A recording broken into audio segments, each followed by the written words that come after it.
결혼을 준비하던 그 당시 저는 너무 바빴습니다. 회사에서는 연말 정산 마감으로 정신이 없었고 주말마다 웨딩홀 답사에 신혼집 공사, 사진 촬영에 혼수 준비까지 정말 쉴 틈이 없었어요. 그래서 축가 섭외 같은 건 아내가 알아서 하기로 했습니다. 아내는 밝은 성격이고 주변에 친구도 많아서 괜찮을 거라 생각했어요. 오빠, 내가 진짜 감동적인 축가 부탁해도 돼? 당연하지, 누구한테 맡길 건데? 우리 대학 때 선배인데 노래 진짜 잘해. 교회에서 찬양팀도 오래 했고 음원도 낸 적 있어. 그 말만 듣고 저는 고개를 끄덕였습니다. 아내가 그렇게까지 말하는 사람이라면 분명 실력 있는 사람일 거라 생각했거든요. 그 당시엔 별로 깊게 생각하지 않았습니다. 설마 그게 제 인생을 뿌리째 흔들게 될 줄은 몰랐습니다. 결혼식 당일 예식장 입구에서 축가를 맡았다는 그 남자를 처음 봤습니다. 수트 차림에 머리를 깔끔하게 넘긴 외모, 어딘가 익숙한 듯 낯선 얼굴이었어요. 그는 저와 눈이 마주치자 웃으며 인사했습니다. 안녕하세요. 결혼 축하드립니다. 네, 오늘 축가 너무 기대하고 있어요. 그가 웃으며 대기실로 향했고 곧 이어 리허설이 시작됐습니다. 마이크 테스트를 하며 그가 부른 노래는 꽤 감미로웠습니다. 사람들도 다들 감탄했죠.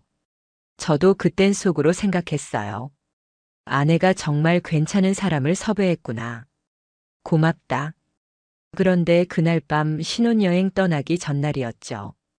아내는 축가를 다시 들어본다며 핸드폰을 들고 침대에 누워 있었고 이어폰 한쪽만 꽂고 희죽희죽 웃더라고요.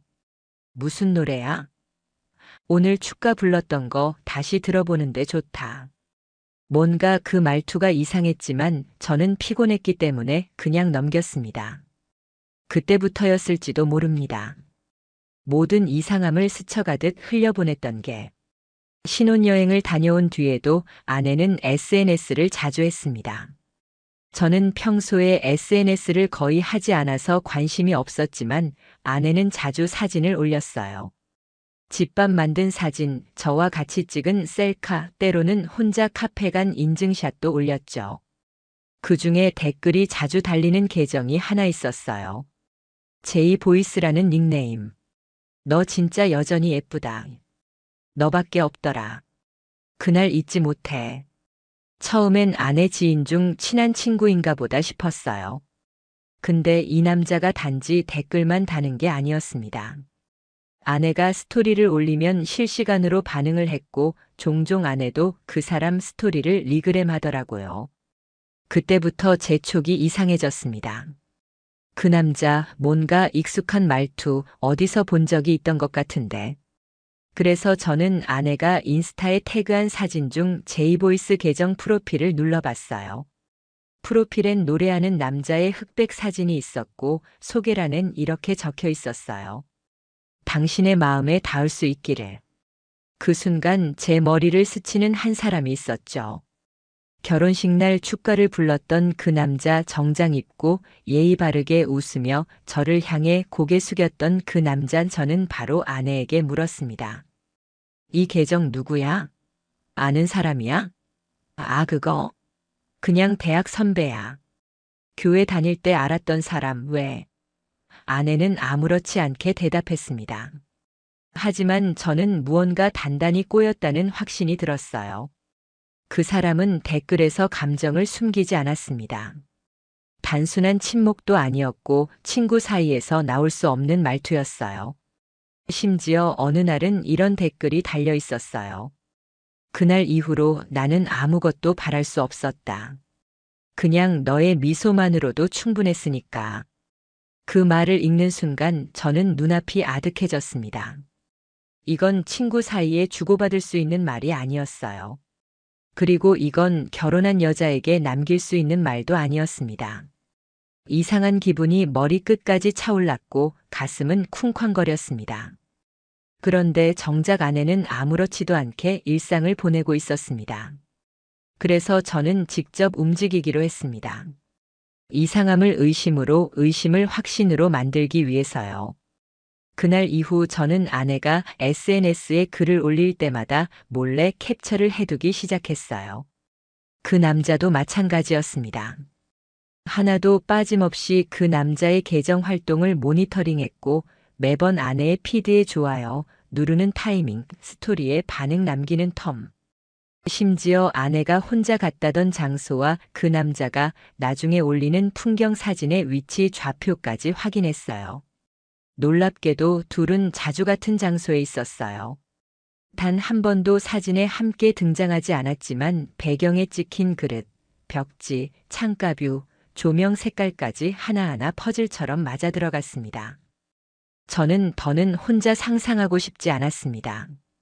직접 확인해야만 했어요. 그리고 어느 날 기회가 왔습니다. 그날은 토요일이었고 아내는 친구와 카페 투어를 간다고 말했어요. 카페 투어라니 저는 그 단어부터 석연치 않았습니다. 그래서 일부러 외출하는 척하며 집을 나갔고 근처 카페에서 차 안에 숨어 기다렸습니다. 1시간쯤 지났을까요? 아내는 화장을 곱게 하고 트렌치 코트를 입고 집을 나섰습니다. 손엔 명품 미니백, 친구 만나러 가는 차림치고는 너무 정갈하고 세련됐어요. 저는 몰래 뒤를 밟았습니다. 택시를 타더군요. 차가 향한 곳은 의외로 번화가가 아닌 도심 외곽의 문화예술회관 부근이었어요. 그곳엔 오래된 재즈 카페와 복합 문화 공간들이 있었죠. 아내는 핸드폰을 만지며 그곳 카페 중 하나로 들어갔습니다. 10분쯤 뒤 그 남자 바로 그 축가남이 나타났습니다. 후드티에 블랙 슬랙스를 입고 고개를 푹 숙인 채 조심스럽게 그 카페 문을 밀고 들어갔어요. 저는 한동안 문 밖에 서서 아무 말도 하지 못했습니다.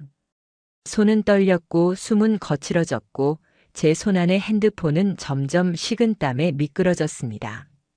그 순간 아내가 나를 속였다는 사실보다 결혼식 당일 축가를 부르던 그 남자의 눈빛이 떠올랐어요.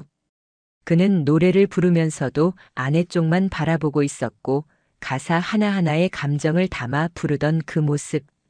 그게 단순한 무대 위 감정이 아니었다는 걸 이제야 뼈저리게 실감했습니다. 그날 저녁 아내는 아무 일도 없었다는 듯 돌아왔습니다.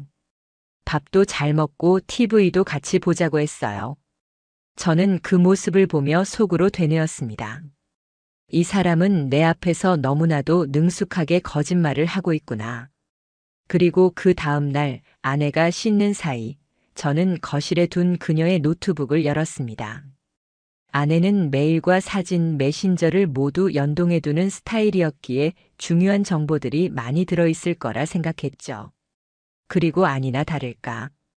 jvoice97땡땡닷컴이라는 메일 계정과 주고받은 메일이 보였습니다. 메일 제목은 이랬어요.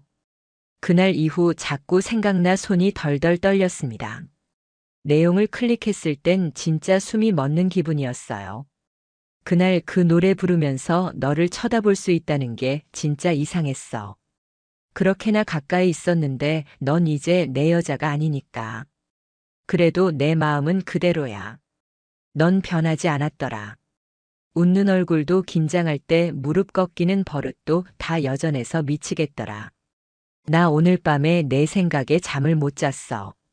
그 글을 읽고 있을 때 화장실에서 나오는 아내의 발소리가 들렸습니다. 저는 황급히 노트북을 닫고 침착한 척 소파에 앉았죠. 그녀는 수건으로 머리를 말리며 저를 힐끗 보더군요. 그리고 아무 일도 없었다는 듯 다시 드라마를 트는 모습. 저는 그날부터 제 옆에 있는 사람이 완전히 낯설게 느껴지기 시작했습니다. 그날 밤 저는 잠을 잘 수가 없었습니다. 눈을 감으면 자꾸 그 메일이 떠올랐고 결혼식장에서 노래 부르며 아내만 바라보던 그 남자의 얼굴이 머릿속을 헤집고 있었어요. 아내의 웃는 얼굴도 결혼식 사진도 신혼여행에서 둘이 찍었던 사진조차 전부 거짓처럼 느껴졌습니다. 제 옆에 누워 자고 있는 이 여자는 도대체 언제부터 그 남자와 다시 연락을 시작했던 걸까요? 결혼식 전부터였을까요? 아니면 결혼하고 나서였을까요? 저는 알아야겠다고 생각했습니다. 그래서 아내 몰래 그녀의 핸드폰을 보기로 결심했어요. 비밀번호는 생일로 설정되어 있었습니다. 워낙 자기 생일에 집착하던 사람이라 어렵지 않았죠. 잠든 틈을 타 조심스럽게 핸드폰을 열었고 카카오톡과 인스타그램을 먼저 확인했습니다. 하지만 둘 사이에 직접적인 메시지는 보이지 않았어요. 이상했어요. 메일은 그렇게 감정이 넘쳐났는데 채팅 앱에는 흔적이 없었습니다. 그러다 저는 비밀 폴더 앱을 발견했습니다. 클리너라는 이름으로 위장된 어플. 그 안에는 메신저처럼 구성된 화면이 있었고 그 남자의 이름은 제이로 저장되어 있었습니다. 스크롤을 내리자 둘의 대화가 수십 개 나왔습니다. 오늘 카페 너무 좋았지? 내가 앉았던 자리 아직 향기가 남은 것 같아. 남편이 의심 안 해? 우리 조심하자. 하지만 가끔은 다 들켜도 괜찮겠다 싶어. 너무 보고 싶다. 너랑 같이 있으면 내가 진짜 살아있는 사람 같아. 숨이 턱 막혔습니다. 저는 거기서 핸드폰을 꺼버렸고 한참 동안 멍하니 서 있었어요. 이게 현실이라는 게 믿기지 않았습니다. 이제는 의심이 아니라 확신이었어요. 그 둘은 분명히 결혼 이후에도 만남을 계속했고 심지어 그 남자는 아내를 여전히 자기 사람처럼 생각하고 있었어요. 결혼식은 도대체 뭐였을까요? 그 남자에게 축가는 이별이 아니라 다시 시작하는 사랑의 서곡이었던 걸까요? 이제 남은 건 증거를 모으는 일이었습니다. 단순한 감정이 아니라 현실적인 대응이 필요했습니다. 저는 다시 노트북을 열고 아내와 그 남자의 SNS 사진들 위치 기록, 이메일, 비밀 앱, 대화 화면 등 모든 걸 스크린샷으로 정리했습니다. 그리고 주변의 법률 상담을 받을 수 있는 지인을 통해 조언을 얻었습니다. 단순한 감정 문제 아닙니다. 이건 명백한 혼인 파탄 사유입니다. 상간자 소송도 가능합니다. 증거만 확실하다면 승소율 높아요. 그 말을 듣고 나니 이게 단순히 저 혼자 감정적으로 무너지는 일이 아니라는 걸 실감했습니다. 법적으로도 도덕적으로도 그들의 행동은 정당화될 수 없는 거였어요. 그리고 저는 마지막 확인을 위해 그 남자의 직장을 찾았습니다. 그는 프리랜서 보컬 트레이너로 강남에 있는 모 실용음악 학원에서 일하고 있었어요. 저는 신분을 숨긴 채 상담을 가장하고 수강 문의를 했고 상담을 맡은 사람이 바로 그 남자였죠. 저를 보자 그는 잠깐 멈칫했어요. 저를 기억하고 있다는 표정이었습니다. 결혼식장에서 단 한 번 본 얼굴인데 이 남자는 저를 정확히 알아보더군요. 저는 일부러 아무렇지 않게 웃었습니다. 축가 부르신 적 있으시죠? 어디서 뵌 것 같아서요. 그는 순간 당황한 듯 했지만 곧 미소를 지으며 말했습니다. 아, 예, 맞아요. 가끔 부탁받고 하기도 해요. 그 목소리를 듣는 순간 그가 아내에게 보냈던 메일이 귀에 쿵쿵 울리는 것 같았습니다. 내가 앉았던 자리 아직 향기가 남은 것 같아. 그날 저는 그 학원 로비를 나오며 다짐했습니다. 끝까지 이 두 사람의 거짓말을 낱낱이 밝히겠다고요. 제 결혼이, 제 감정이, 제 인생이 무대 위 축가 한 곡으로 조롱당한 일이 아니길 바라면서 그날 이후 저는 아내의 일정을 본격적으로 추적하기 시작했습니다. 더는 상상과 감정에 기대고 싶지 않았습니다. 분노가 아니라 확신이 필요했어요. 결혼 생활을 지켜내기 위한 것이 아니었습니다. 이 결혼이 어디서부터 잘못됐는지를 밝혀내기 위한 싸움이었어요. 아내는 늘 그랬듯 일상적인 척 행동했어요.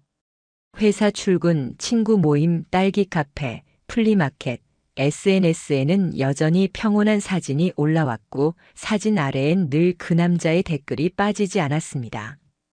그 남자는 말투를 바꾸기 시작했어요. 이젠 더 노골적이고 더 감정적이었습니다. 넌 여전히 내 마음속에 살아있다. 그날의 너를 다시 안아주고 싶다. 우리만 아는 추억이니까 계속 간직하자. 아내는 그 댓글에 좋아요를 눌렀습니다. 댓글엔 대답하지 않았지만 그건 거절도 아니었어요. 무시도 배척도 아닌 암묵적인 허용이었습니다. 저는 더 이상 망설일 수 없었습니다. 결정적으로 증거를 잡기 위해 제가 설치한 건 소형 위치 추적기였습니다. 자동차 키 안쪽에 몰래 장치를 넣었고 그녀가 외출하는 순간마다 실시간으로 확인했습니다. 어느 날 아내는 차를 타고 외곽 쪽으로 이동했습니다. 복잡한 시내와는 거리가 먼 조용한 주택가 근처에 위치한 곳이었습니다. 그 근처에는 작은 게스트 하우스들이 몇 군데 있었어요. 실제로 그녀의 차는 그중 하나 앞에 멈췄습니다. 사진을 찍었고 도착 시간을 기록했고 나오는 시간까지 기다렸습니다. 그 남자 역시 10분 뒤 그 게스트 하우스로 들어갔습니다. 같은 방향, 같은 문, 더 이상의 해석이 필요 없었습니다. 나중에 확보한 주차장 CCTV에는 그 남자가 먼저 들어간 뒤 아내가 조심스럽게 뒤따라가는 장면이 찍혀 있었습니다. 몸을 잔뜩 웅크린 채 고개를 숙이고 누가 볼까 두려워하는 그 표정이 오히려 모든 걸 말해줬습니다. 그날 밤 저는 혼자 집에 앉아 있었습니다. 노트북을 켜고 지금까지 모은 자료들을 폴더별로 정리했어요. 사진, 메일, SNS 캡처, 위치 기록, CCTV 그리고 핸드폰 복제 프로그램으로 확보한 대화 내역까지.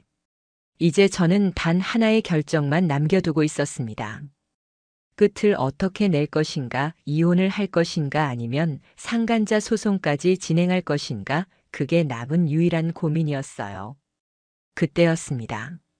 노트북 화면 속 아내의 인스타그램이 반짝이며 새로운 게시물이 올라왔습니다. 사진은 평범한 카페 한쪽 커피잔 2개, 초점은 커피에 맞춰져 있었지만 창가 유리에 비친 두 사람의 실루엣이 보였습니다. 아내의 얼굴, 그리고 그 남자의 얼굴. 둘 다 마스크를 끼고 있었지만 모습은 분명했습니다. 그들은 함께 사진을 찍고 그걸 숨기듯 슬쩍 올린 겁니다. 숨기려 했지만 이미 들켜 있었어요. 그 게시물을 보며 저는 확신했습니다. 이 사람은 제 인생을 같이 꾸릴 동반자가 아니라 평생을 기만한 배우자라는 걸요. 그리고 그 남자는 우리 결혼식장을 기점으로 내 인생의 균열을 만든 장본인이었습니다. 그 순간 저는 결혼식 날 들었던 그 축가가 귀에 다시 들리는 기분이었어요. 그 남자의 목소리, 그날 부른 가사, 그 노래의 제목조차 너무 뻔뻔했습니다. 사랑은 영원하다고, 시간이 지나도 너는 내 전부였다고 웃기지도 않았습니다.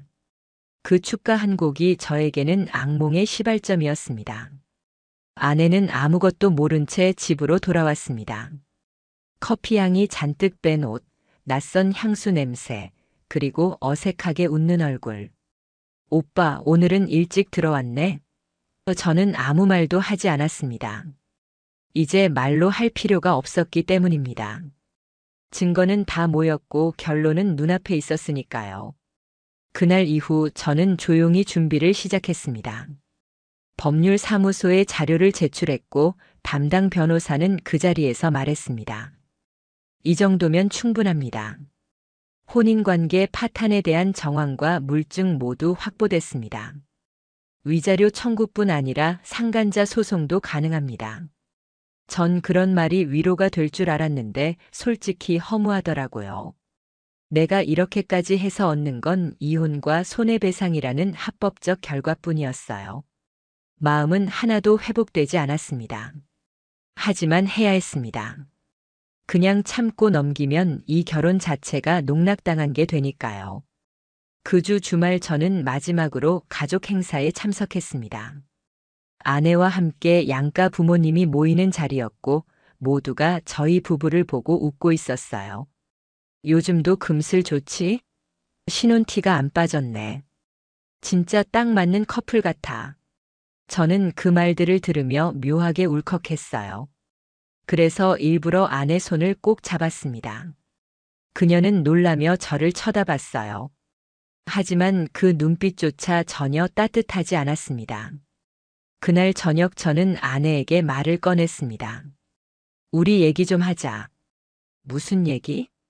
결혼식 축가 부른 그 사람, 너랑 지금도 연락하고 있지? 아내는 표정 하나 바꾸지 않았습니다. 눈을 깜빡이더니 작은 한숨을 내쉬고 말했습니다. 너 진짜 그거 아직도 생각하는 거야?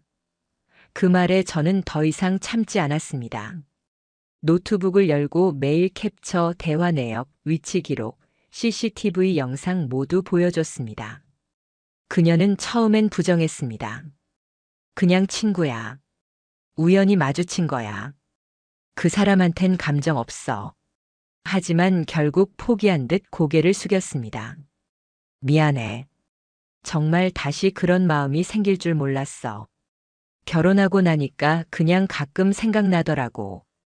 그 말이 제 귀엔 칼처럼 꽂혔습니다. 가끔 생각나더라고.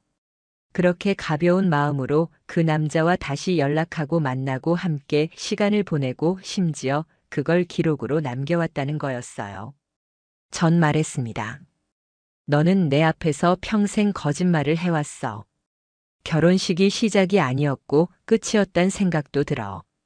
아내는 눈물을 보였지만 그 눈물은 저에게 아무런 의미가 없었습니다. 그 다음날 저는 이혼 절차를 밟기 위한 서류를 제출했습니다. 그 남자에겐 상간자 소송장을 보냈고 법적 대응은 바로 시작됐습니다. 그 남자는 처음엔 무시했습니다. 난 그런 적 없다며 오리발을 내밀었죠.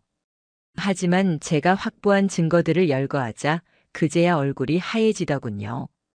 그는 말했습니다. 그냥 노래 부르러 간 거였어요. 그때 감정이 복잡해서 이후에 가끔 만났던 건 맞는데 이렇게까지 될 줄은 몰랐어요. 그 사람 입에서 나온 그 한마디가 결국 모든 걸 요약했어요. 이렇게까지 될 줄은 몰랐다. 그 사람에겐 이게 그저 옛 감정에 휩쓸린 일탈이었을 수 있겠죠. 하지만 제게는 삶을 갈아 넣은 결혼의 전부였고 모든 인생 계획의 중심이었습니다. 법원은 저의 손을 들어줬고 위자료와 상간자 배상금이 확정됐습니다. 그 금액이 많고 적음을 떠나 이제는 더 이상 그 누구도 제 감정을 부정하지 못하게 된 겁니다. 이후 저는 혼자 이사를 했고 휴직을 한 달 내고 조용히 혼자만의 시간을 가졌습니다. 어느 날 핸드폰 앨범을 정리하다 결혼식 사진을 보게 됐습니다. 그리고 그 사진 속 축가를 부르던 남자가 미세하게 아내를 향해 웃는 모습이 다시 눈에 들어왔습니다. 그 순간 알았어요. 그 사람은 처음부터 그 축가를 나에게 부른 게 아니었어요. 그건 철저히 아내에게 바친 노래였던 겁니다.